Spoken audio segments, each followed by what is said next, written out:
morning. Good to see you. Pleasure as always. I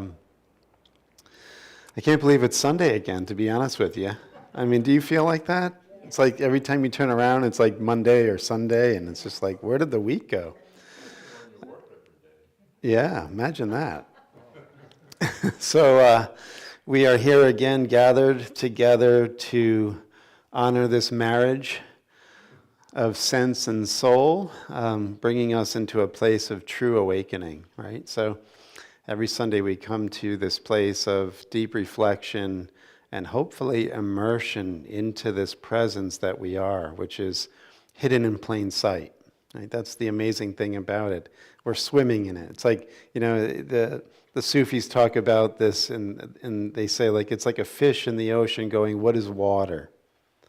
And so we are in this place of higher consciousness always. We are literally, as St. Paul had quoted one of the ancient Greek philosophers when he gave his speech in Athens. He had said, in God we live and move and have our being.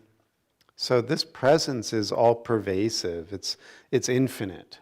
You can't get out of it. You can only be in a relationship with God, whether we're conscious of it or not, right?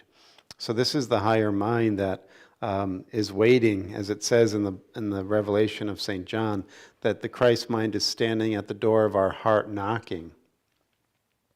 And so we need to open that door in order to know what is already ours, right? Who we really are in this divine economy, this divine presence.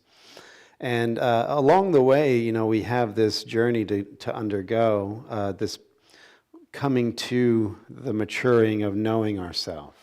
And so we're going to talk about an important element of this journey this morning, kind of a boots on the ground, real world, so to speak, necessary teaching.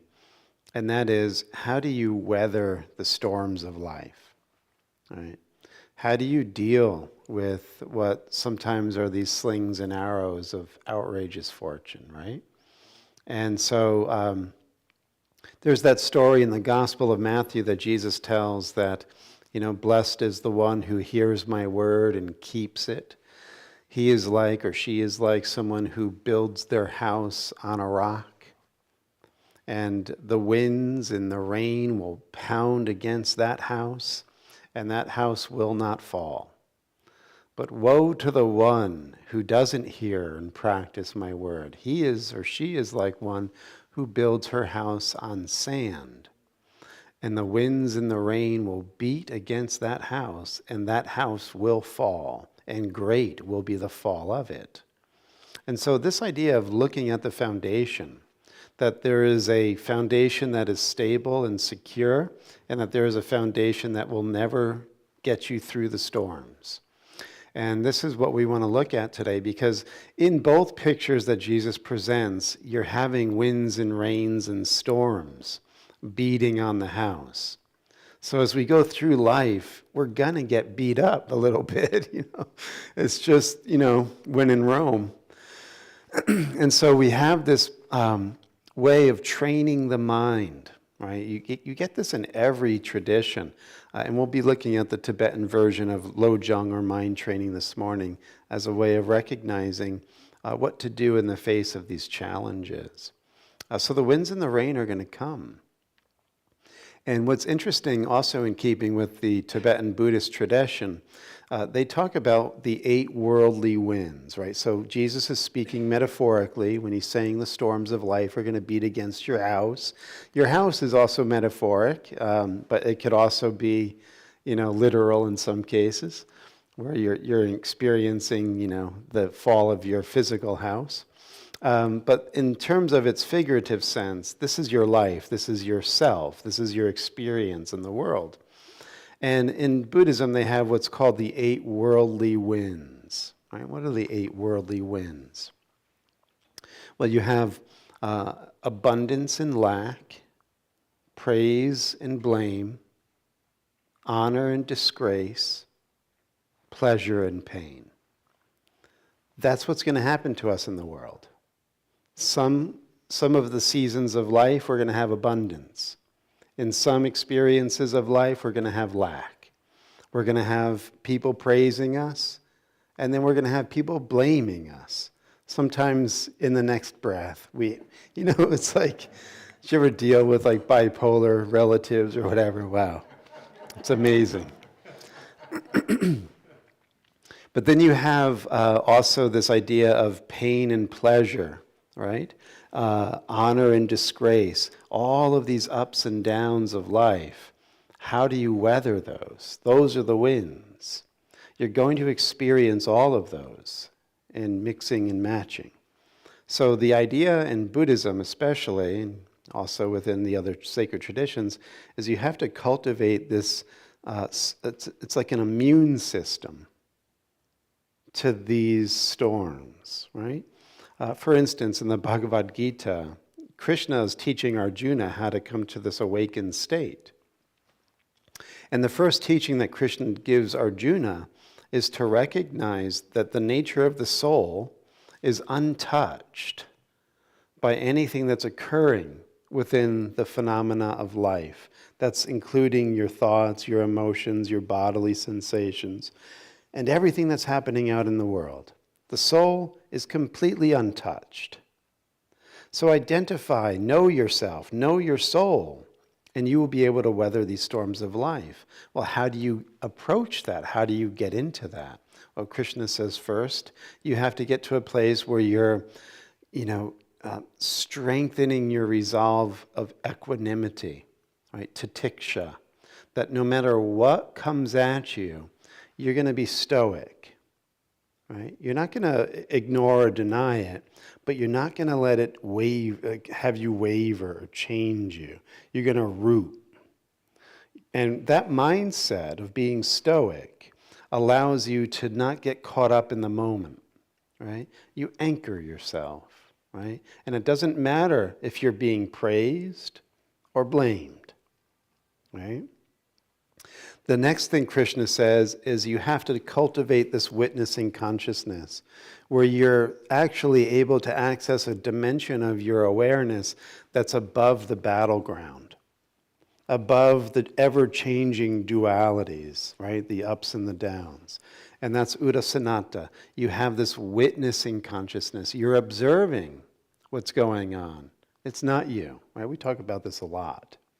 So this stoic resolve, this ability to witness or watch whatever is occurring and not be moved. And then the final thing that Krishna will say in the Gita is that you begin to recognize that grace can come in at any moment and infuse you and uplift you and actually take control of those problems, right? So there's that dimension of the Gita where God can actually see to everything, and we become the spirituality that is often given in the Gita is like you're a little kitten, and God takes you by the nape of your neck and carries you, right? It's that kind of a spirituality where if you surrender, you're like a baby kitten, and you kind of just get carried. It's beautiful. It's being in the flow of grace. So that is again 3 important steps to anchor into the foundation that Jesus is talking about, which is this vibration or word of the soul, the divine presence. How do you anchor into the divine presence? Well, you can't do it in the monkey mind, right? So this is the training of the mind part. The monkey mind is always jumping around. Oh, he loves me. She loves me. She hates me. She doesn't want anything to do with me. I'm rich. Oh my God, this is amazing. What do you mean I'm not rich? Oh my God, where's the bottle? It's this up and down, and the monkey mind is always being taken for a ride. It's not a master, it's a slave. It's a slave to its desires. It's a slave to its environment. It's enslaved to the opinions of others, right? Whether they like me or not. So this mind can never be stabilized. It can never know divine presence. It's a monkey. It's animal man, right? An animal doesn't have the affinity to be in this deeper state of consciousness. It's always just within the worldly winds, right? The next level of mind that we also alternate in is, you can call it donkey mind. So you have monkey mind and you have donkey mind. The donkey mind is the depressed mind. Oh well, what's the point? It's like Eeyore in Winnie the Pooh. Oh well, I guess I'll just, stay home again because nobody loves me. So we get into this place of numbing, avoiding, retreating, hiding, right? Going to sleep, going unconscious, right? Turning to substances. This is what the donkey does. It's in the Gita is tamasic, right? The tamasic mind, it's inertic, it's dark, it's heavy. And we alternate between the energetic monkey and the resigned and sleepy donkey. Right? This is pretty much what we've allotted to ourselves in the normal, ordinary lifestyle that we're living as human beings. Right? This isn't being truly human.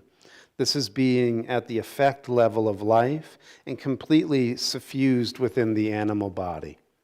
Right? And your house is built on sand.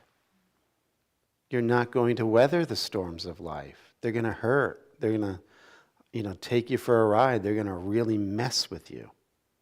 Right? There's no inner center in this state of mind.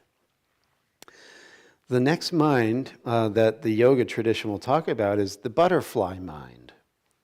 So the butterfly mind, right? You go from monkey to donkey. Now you're at the butterfly level.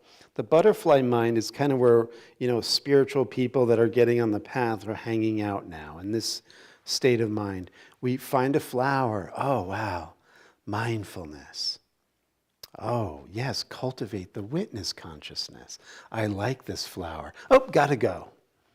And then we're back into this scatter.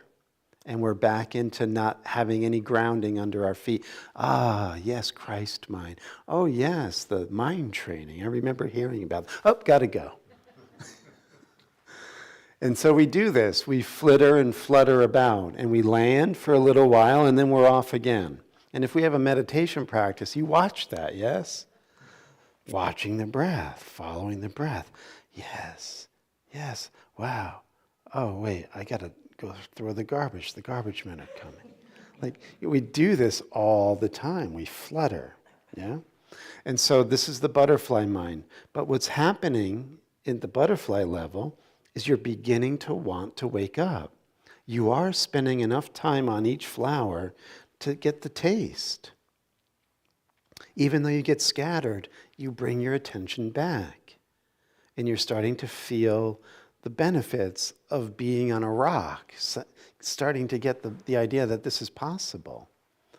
And then the next level of mind up is when you begin to really narrow your focus and tame your mind, right? So that it's one-pointed. Okay, so now this is my meditation practice. Now I'm in church. Everything I got is on waking up. All of my effort, all of my attention, all of my strength is going to be directed towards deeply listening and applying and reflecting upon these teachings. One-pointed, right? No wavering, still, clear, awake, right? And that one-pointed mind is when the mind's light, which was once diffuse and many branched and scattered, becomes so narrowed in, it's like a laser beam. And now your attention has been trained to this pinpoint, and you can burn through whatever obstacles are showing up. You cut through the illusions because your mind is focused. And as a result of this laser-like attention, whatever is arising gets cut through. The Buddhists use the icon of Manjushri. Manjushri is the bodhisattva who's holding the diamond blade, right, the diamond sword. And he cuts through all illusions with the sword. That's the one-pointed attention, right? Manjushri is the archetype of prajna, or wisdom. So when you have one pointed attention, you're cutting through your thoughts. You're cutting through the disturbing emotions. You're cutting through bodily sensations. You're not allowing the worldly winds to take you. You're anchoring every moment back to the witnessing, back, still, awake, watching, equanimous. Right? And as a result of this, you actually get to a place where you recognize that you don't even need the mind as this tool, because that's what it is. It's an analytical, discursive tool that's designed to help you operate within the world, right? You analyze, you prognosticate, you forecast, you ruminate, you have memory, you tell your body what to do, go get a drink of water, go to the bathroom. So it's a tool. But when you don't need any of these things, you can actually put the mind down. This is what the greater psychology of these higher teachings talk about. You actually drop the mind. It's a tool. You'll use it when you need it. But when you drop the mind, you go into beyond mind, what the Buddha would call nirodha, the 0 point, right? Totally transcending the world. This is when you become the rock, right? You become this silence. You become this awake Buddha nature. And then you can pick up the mind when you want to. But as Krishna will then tell Arjuna, in the Gita, you're always then, when you have this nirvanic consciousness now cultivated, you're always at the center of the storm. That will never change now. At the center of the storm is quiet. The storm's going on. You're watching it. But you are not moved. You're still. You're unshakable. You're on the rock. That's the nirvanic consciousness, right? And so this is what we do. This is the practical psychology of training the mind.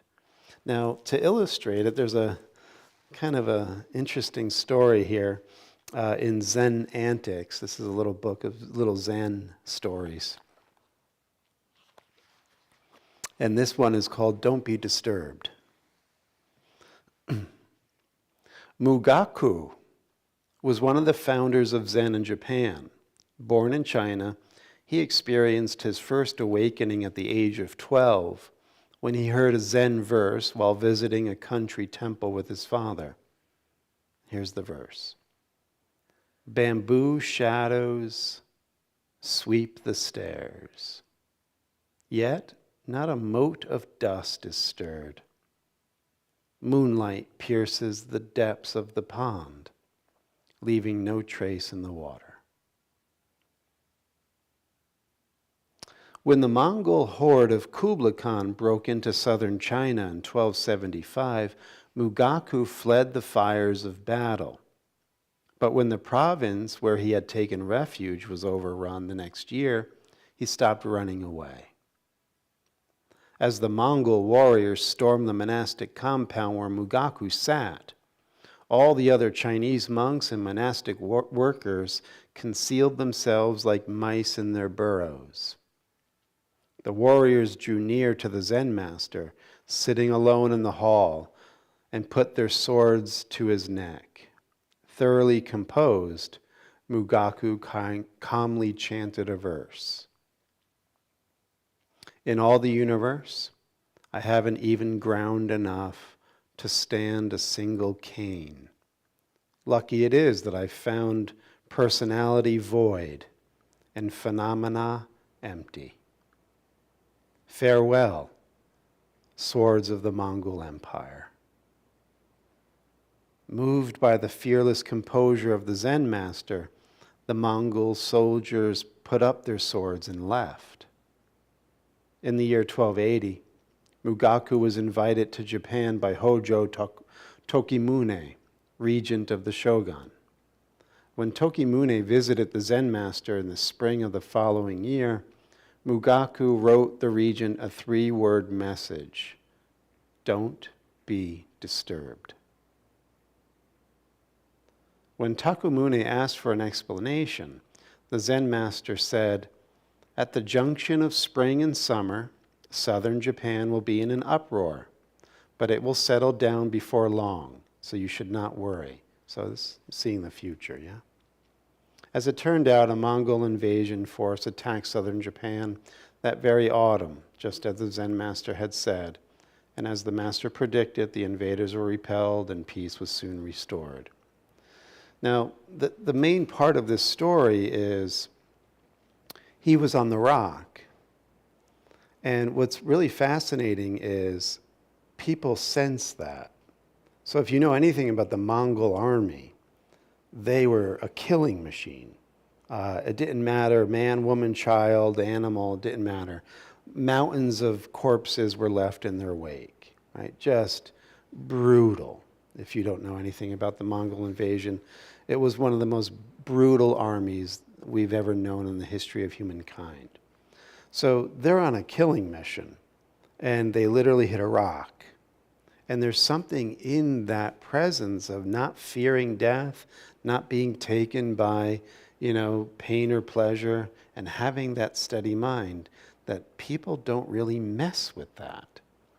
There's another more contemporary story.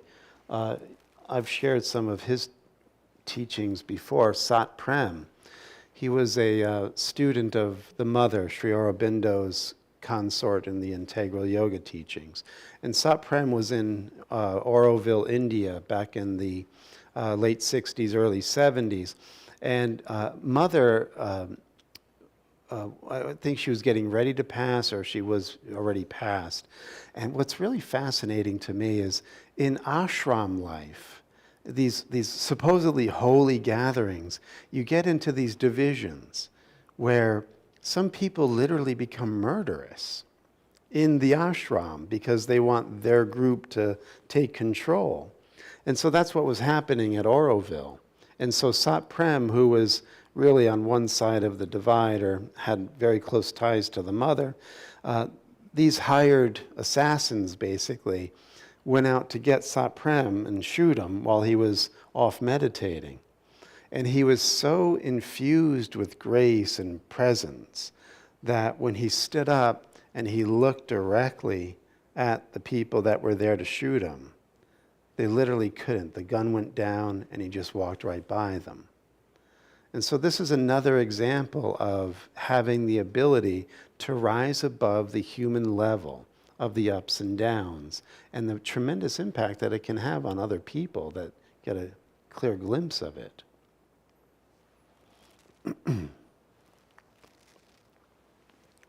Yeah, it's just really fascinating. Just as a side note, Rumi's guru or mentor that came to Rumi and gave him that higher teaching, Shams of Tabriz, he was murdered, supposedly, by some of Rumi's students. They didn't like the guy because he was taking Rumi's attention away. So they murdered him.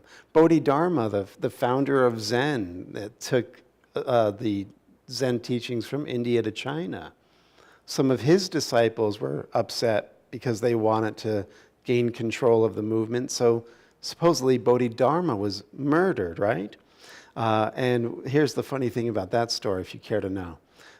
Legend has it that they dug up Bodhidharma's tomb or coffin, and all they found was one sandal. And a trader had come back about a month after that and said he saw some barefooted Brahmin, this Indian guy, walking with his stick, and on the top of the stick was tied a sandal. And it was a little wink of Bodhidharma saying, you can't kill this. And so whenever you see an icon of Bodhidharma, you often see him with his stick and his sandal tied to the stick. Again, I'm on a roll here, might as well say it. In more recent times, the Hare Krishna movement? Well, it was started by Srila Prabhupada, yeah? And Srila Prabhupada's guru, Bhaktivinoda Saraswati Thakur, he was murdered by his students, poisoned, right? And then, lo and behold, like master, like student, the 11 gurus or so-called gurus that were initiated by Prabhupada were slowly murdering him with some kind of a forget what poison they were using, but they were putting it in his milk. All of that has recently come out. So it's like you have these holy orders. And I don't know why I'm going on this tangent, but you have these holy orders and you still are, not conquering the monster within, right? So it's really important to see that, as we talked about it in the Gnostic class on Wednesday, that, you could wear the costume, but it has nothing to do with your sense of knowing yourself and knowing who you truly are as this awakened consciousness.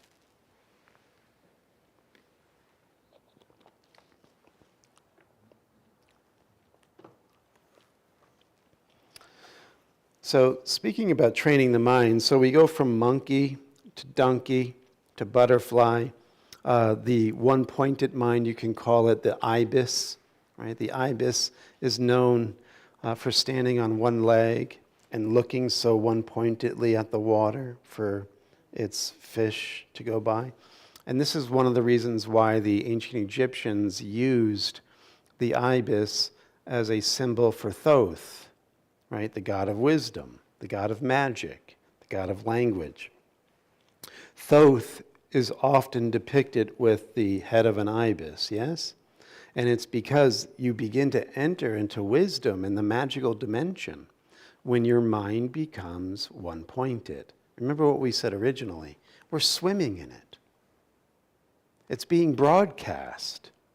This knowledge is being given constantly, like the internet in the room. And only a one-pointed mind can pick up the frequency and then download it, transduce it into the mind and embody it. It's always here, it's always now, but our minds are scattered. Our minds are being distracted away, right? And you really have to toughen up in that sense, becoming stoic, right? Because another great image was given by John Carpenter in his movie, They Live. Did you see this? Yes. Rowdy Roddy Piper, right? Phenomenal actor. No, he was in this. He was. But you can go on YouTube if you haven't seen the scene, but the story is he gets a hold of these special glasses, and it's coming clearer and clearer as the movie goes along that the minds of humanity are being manipulated. And he puts these sunglasses on when he's walking down the street, and he looks at a billboard without the glasses, and he sees a beautiful lady and all tan sitting on a beach, and it's like an ad to go to the Caribbean. And then he puts the glasses on and it says, reproduce. And then he looks at the magazines and he sees them with the glasses and it's obey, obey authority, go to sleep. Like all of these subliminal messages. He takes the glasses off and it's what you're looking, People magazine, Newsweek, etc. And so this is what we're being dealt with here. When our minds are dispersed and distracted, we are dupes. We can be taken for a ride. We're monkeys or donkeys. We're beasts of burden, or we're lustful creatures with no stability. Right? And I don't want to wax conspiratorial at all. But I digress. How easy is it to control monkeys and donkeys, right? You give them what they want. You give them a little fodder. You give them a banana and some fruit. Let them mate and go crazy. And you run the show. And so as animal man, we are not able to master ourselves, and we will be mastered by others. And the powers that be know this. This is what we're also getting into in Gnosticism. And so remember then, we have the choice always to be master or slave. And the only real choice would be to master your own mind, right? And that requires great effort. And for most of us, we kind of do this quick calculation, and we're like, nah.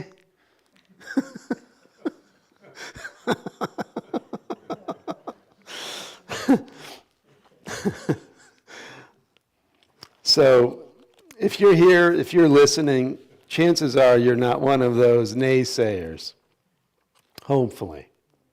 And there's always Monday nights, 7:15 rather. Come and get trained a little bit more. But this is something else I wanted to point out, and that is even when given the opportunity to undergo self-mastery, we oftentimes have this innate conditioned response to reject and avoid this deeper work, right? It becomes off-putting as an alarm going off when we just want to sleep, right? It's like, where's that snooze button? You just want to hit it and go back to sleep. And oftentimes these teachings will arouse that feeling of time to wake up, and you get to actually confront these conditioned responses that will try to keep you asleep. Now, let's see here.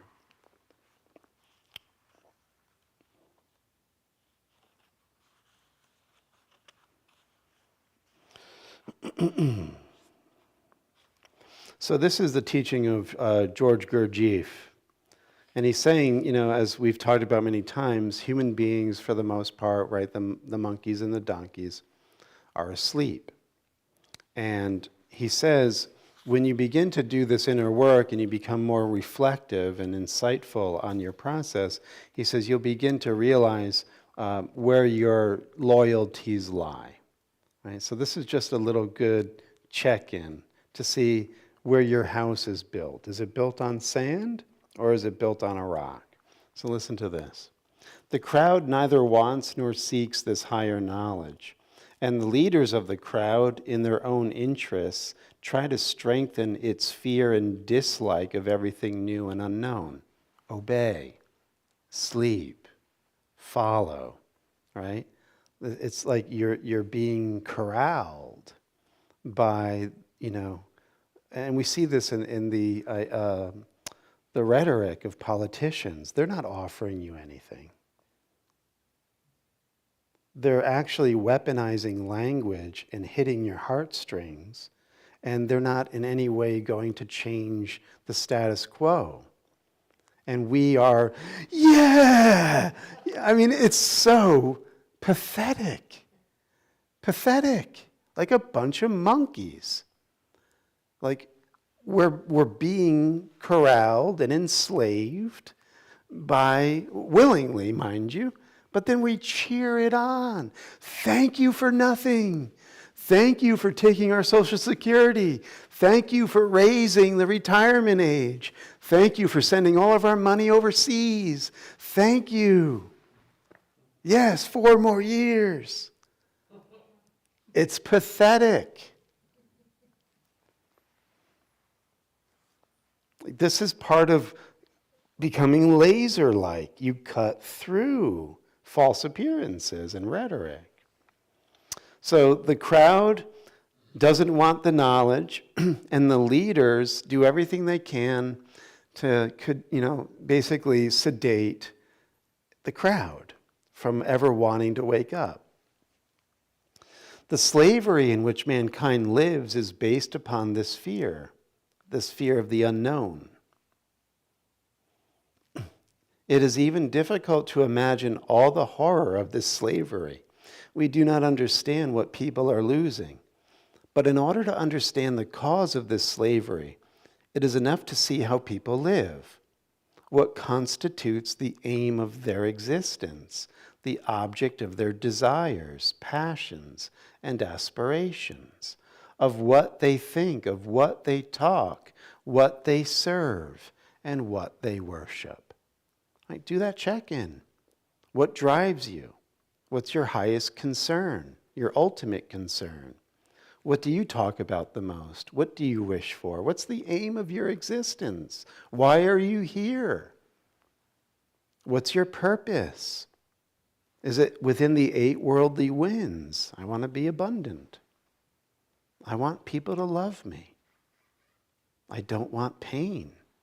Right? And then you're just lost in the dream, a slave to the passions. There's no real humanity there. It's reactive mind. It's a mind that is here today and gone tomorrow. There's no diamond. There's no value in that. It's slavish, right? Considered what the cultured humanity of our time spends money on, even leaving war out.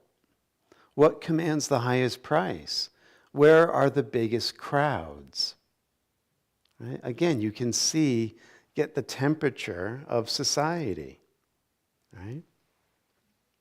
If we think for a moment about these questions, it becomes clear that humanity as it is now, with the interests it lives by, cannot expect to have anything different from what it has.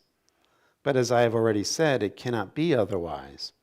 Imagine, okay, so then he says, this knowledge is not concealed, right? We're swimming in it, but nobody wants it. It's like that Bob Dylan song. I saw a highway of diamonds with nobody on it. And so this is, again, where our minds are giving us access or keeping us from seeing. And it's all governed by our choice, by our will. Do we want to be a slave or do we want to be free? How much do we want that? Are we willing to commit our life to that? Right?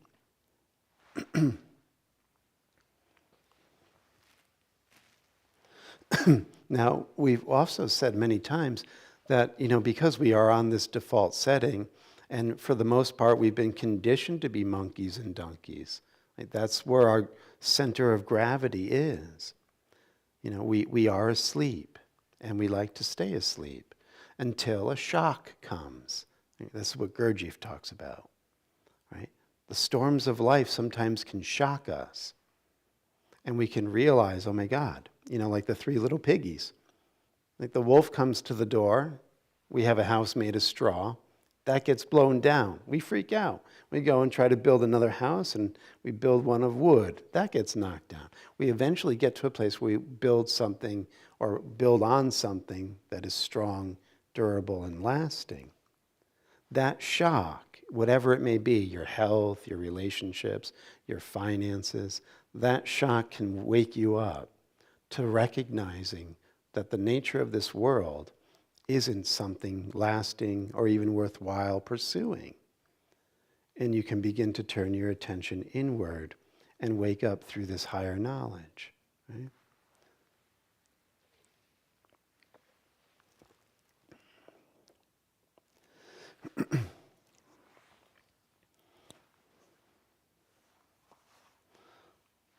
So, this is the teachings of the Lojong in Tibetan Buddhism. It's mind training, Lojong, mind training. And this is Chogyam Trungpa's contribution to this.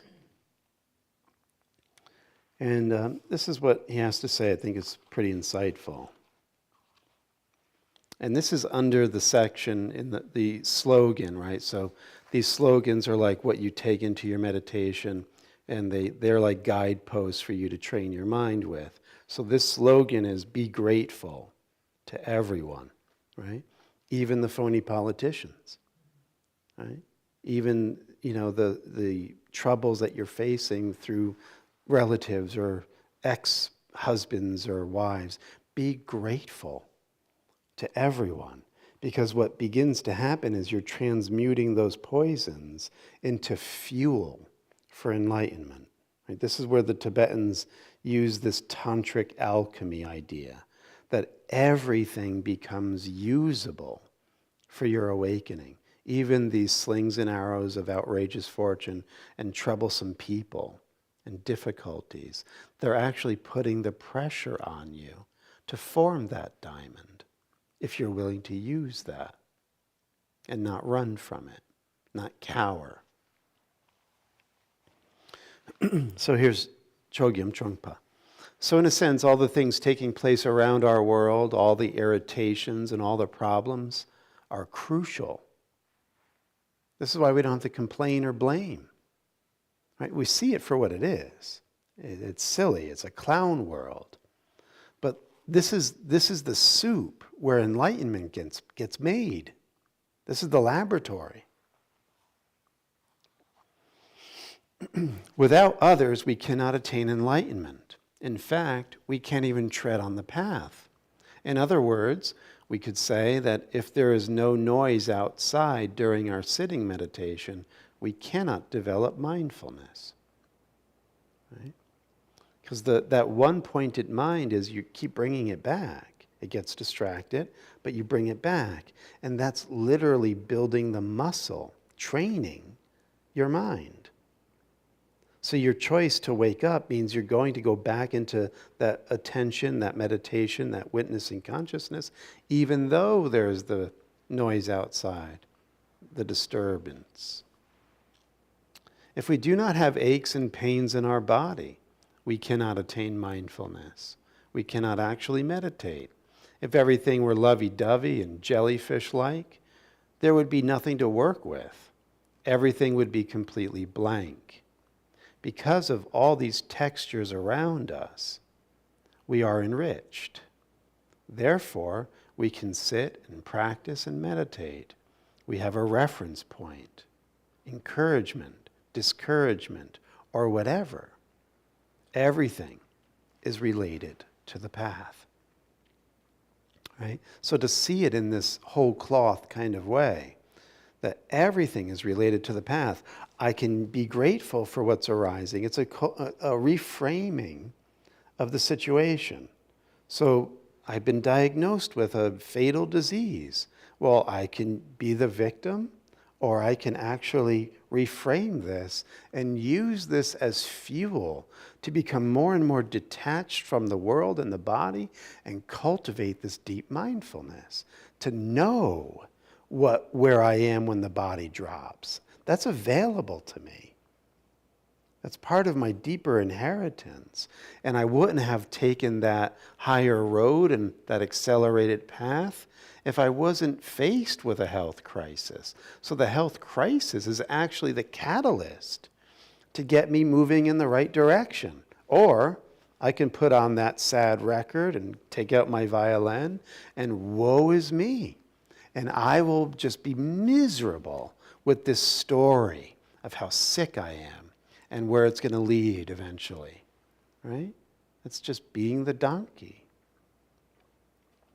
We're always at choice, and we can employ this higher knowledge, or we can fall prey to the effects of life and be a slave to them. And then Chögyam Trungpa says a little bit more here.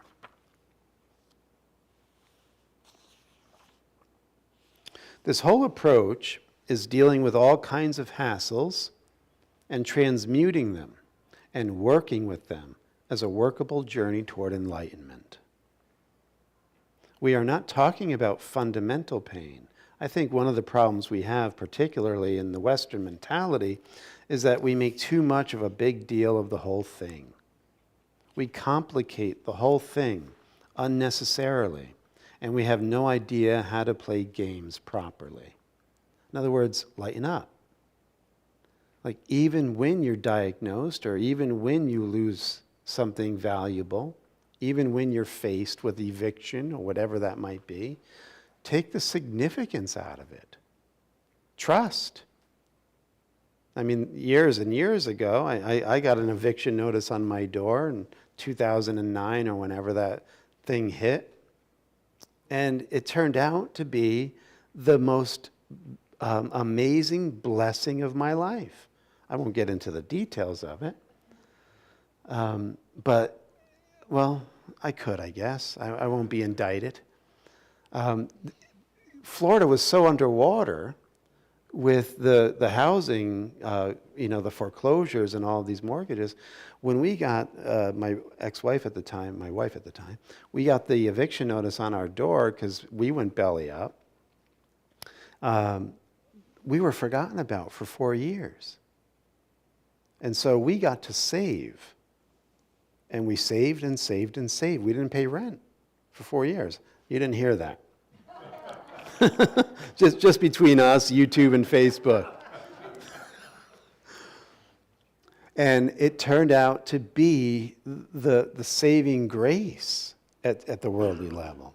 So it doesn't matter what your circumstances look like, they can be transmuted.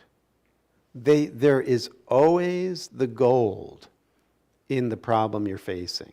Look for it, and you'll find it. So it doesn't matter if your house is falling apart. That's the cue. I didn't build it on the rock. That's why I'm freaking out. But I have the choice. I now know I can build it on the rock. So as Chögyal Trungpa is saying, everything becomes less significant when we see it with this higher vision. We're not drawn into the worldly winds. We see it with a more equanimous point of view. You know, there's that story, another Zen master, Hakuin Zenji. One of the greatest Zen masters Japan has ever known, if not the great, well, second to Dogen maybe.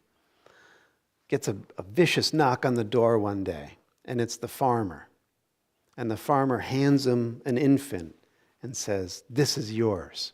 You impregnated my daughter, you take care of it." And then Hakuin goes, "Is that so?" Takes the baby, begins to raise it, and the daughter can't deal with the guilt because her and the neighbor, you know, the young man on the farm next door, it was his kid. And so months and months go by, everyone in the town, that Zen master, look at him, disgrace, right? And the whole time, is that so? And then finally the daughter couldn't deal with the burden of guilt, tells her dad, hat in hand, so to speak, goes to the door of the Zen master. "I'm so sorry, this isn't yours." And Hakuin gladly hands back the child, and as he's being told it's not yours, he goes, "Is that so?" And so whatever life is giving you, you're grateful. You're seeing it as an opportunity, right? That child had an amazing karmic opportunity to be raised for a little while by a Zen master. But the Zen master did not have in any way a bitterness or a blame, right? Saw above it, saw through it, recognized that there was a higher purpose to this. This can actually be transmuted to be part of the enlightening experience. It's not so significant. What if you did that with everything you're facing right now that's stressing the hell out of you? Take the significance out of it. Right? And as you begin to take the significance out of it, you're gifting yourself access to this deeper part of you that is always at the center of the storm. Doesn't matter what's going on. They can be tearing you limb from limb. But you're steady in that clear mind that nothing's really happening. You know, in one of the Gnostic Gospels, Peter is having a vision of the Christ. And the Christ is showing Peter in this vision how they're crucifying him on that tree. And Jesus is laughing because they're not touching him. And he's telling Peter, they're only crucifying this garment. It's not who I am. So this ability to take the significance out of even being crucified is the point of that story. That there's a dimension within yourself that can laugh at the tragedy that you might be facing. Right? This is in keeping with A Course in Miracles, right? So in A Course in Miracles, you have this, what they call the tiny mad idea, right? The tiny mad idea was how this whole fall into suffering took place. We had this idea, so says the Course, what would it be like to live outside of the presence of God and make our own world, our own dream world, right? Tragic. He says it's a tiny mad idea that crept into the mind of God's Son, right, our higher mind, and we forgot to laugh. And it's tragic when you forget to laugh. And that's why he says in A Course in Miracles, when you start to learn the Holy Spirit's lessons now, and you start to wake up from the dream and learn how to build your house on this rock, he says all of these lessons are learned in laughter. You begin to laugh like Jesus laughed at the crucifixion. This isn't significant. This can't touch who I am. Well, who are you? Are you the monkey? Are you the donkey? Well, then it is tragic. But if you're the self, you realize these winds can't touch you. You'll never suffer the fall of your house. You're on a rock. Like, this is the practical psychology of these teachings. Take it or leave it. The choice is yours, but you will experience the fruit of your choice. And by their fruits you shall know them. It will be etched in their face. Are you making life significant and tragic and not seeing it all as something to be grateful for because it's fueling your awakening process? Well, you will have the etchings of misery and sadness. Or do you recognize everything is a gift? This too shall pass, so I won't attach to it. It's not that significant. It's not real, in fact. That's why, you ever see those little Tibetan ladies or, Mongolian ladies, like they're like 99 years old and they're full of wrinkles and they're totally poor, dirty hands and fingernails. And that smile, you ever see these pictures in like National Geographic? That smile like just blows the doors off. There's so much joy and peace, and they have nothing. And they've probably gone through severe tragedies. But there's something there.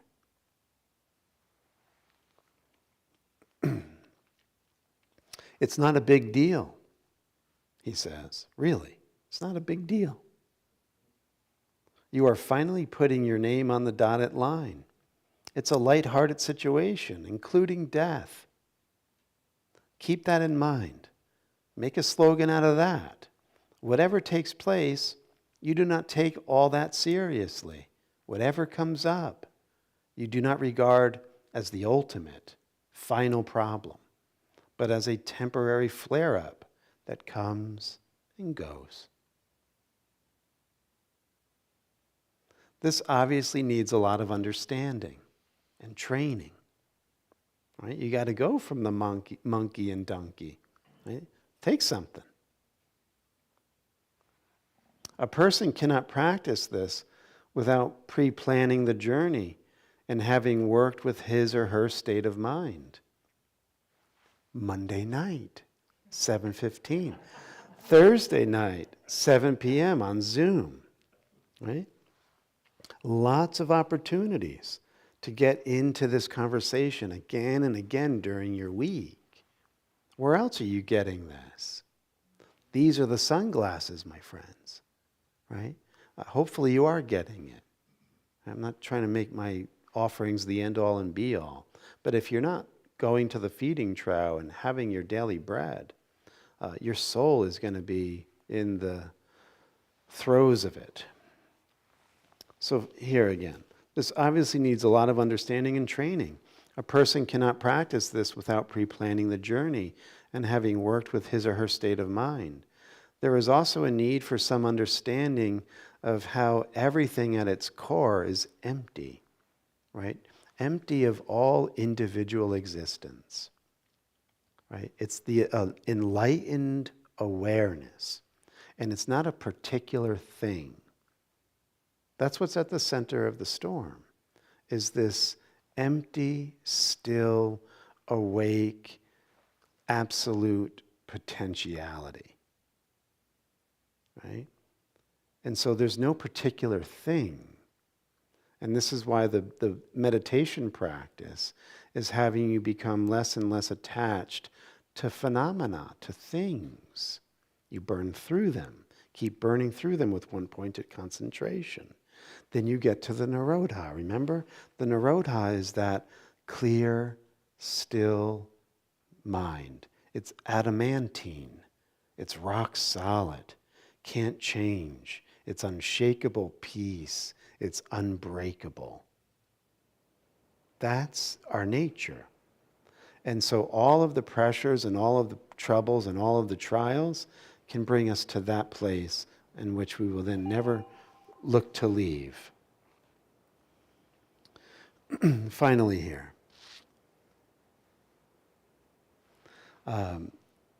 So there is also a need for some understanding of this shunyata experience. There is no ground at all to begin with. So anything that takes place in the groundlessness becomes workable. So this is the Buddhist way of saying what we were saying before. In St. Paul's words, in God we live, move, and have our being. We're in the great ocean. We're all fish swimming around the great ocean going, what's the ocean? And there's really no ground to this infinite ocean. And so we can relax, right? Because the ego is doing this with life, right? Or this. It's lust or fear, right? And it's always in this frenetic thing. And what we're learning in meditation is to relax. Relax. Like sometimes we even turn enlightenment into this, I got to get it. I got to get this. It's significant. I got to get this. And so we're learning how to relax. Enlightenment's not a thing to get. You're already that. But you have to let go of the tightness, the significance that you're putting on your life, your body, your past, your future. Relax. Right?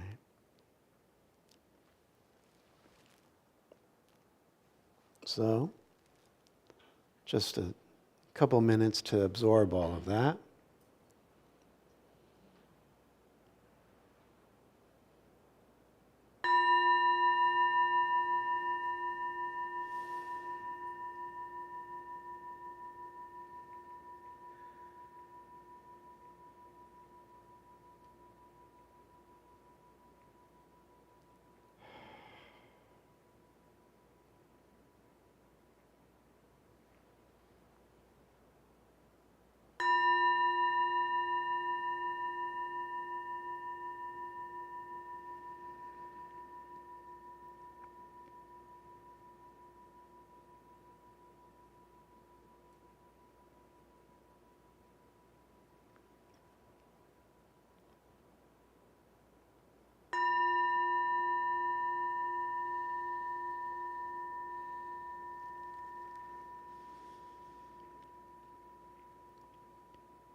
And as you bring your hands to heart, just feel that unshakable peace at the center of your being.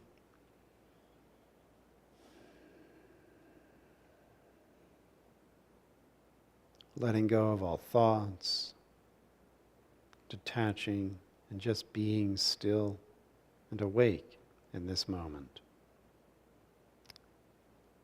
And from this place, stillness bows to stillness.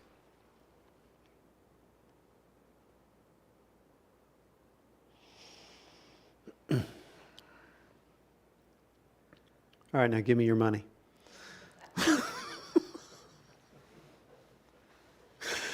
Blueback's going to go around. It's actually the church's fault. No, I'm joking. Come on. Holy Spirit's lessons are learned in laughter. Cough it up. And if you're on YouTube and Facebook, you don't get away, there's the link below. Click on that. Thank you so much, everybody. I appreciate you.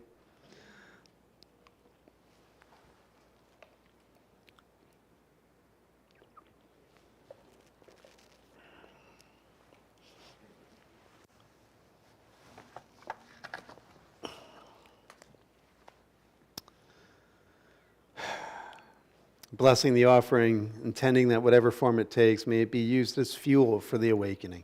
So it is. Amen. All right, my friends, let's seal the deal.